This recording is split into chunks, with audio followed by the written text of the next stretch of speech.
Eyüp Yıldırım. Esnafın en büyük sorunu ve problemi cihaz satışı yapamamamız. Bunun başlı sebepleri telefonların fiyatlarının çok yüksek olması ve müşterinin bunu ödeme gücü olmaması. Bundan kaynaklı olarak eskiden mesela cihazlarda, elektronik eşyalarda taksit seçeneği vardı. Şu an herhangi bir bankada elektronik eşyada taksitli olarak ürün satışımız yapamıyoruz.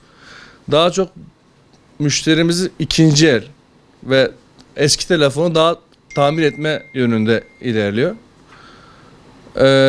Devletimizden beklentimiz tekrardan elektronik eşyasında taksitlendirmenin önünü açması ve ekstra olarak tek çekimde bize uyguladıkları bu komisyon, bankanın komisyonu.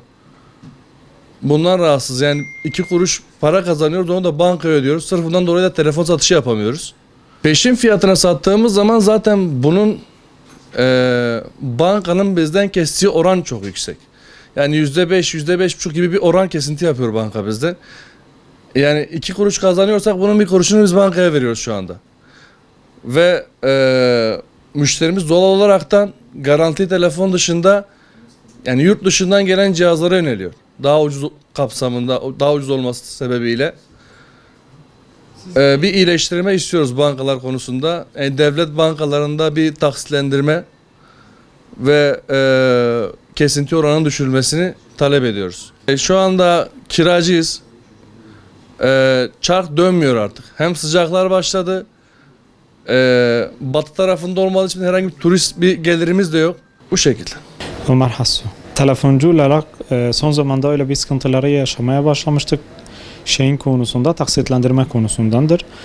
Taksitlendirme meselesi böyle bir şeydir. Eskiden taksit alıp millet yeni telefonu yenilemeye alıyor. Şu an o kadar tamire getiriyor. Adam telefonla bulmayacağı hale geliyor. O kadar tamir yapıp yine bozulma şeylerinde olunca mecburen yine yapmaya zorundadır. Çünkü taksit sıfır telefon alamıyor. En ucuz telefon nereden bakarsan 30 milyardan başlamış taksit olmayına göre. Asgari ücrette 28 bin olduğu için millet taksit olmazsa telefonunu yenileyemiyorlar, sıfır alamıyorlar. Mecburen ikinci el alıyor ya da tamire götürüyor. Bu konularla alakalı taksit olursa daha iyi bir yere gelmesine sebep olur. Teşekkür ederim.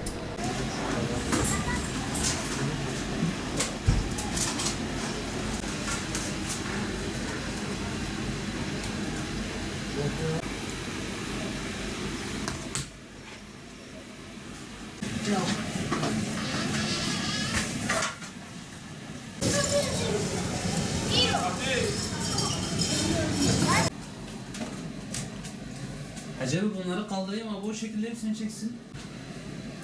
Tutarı da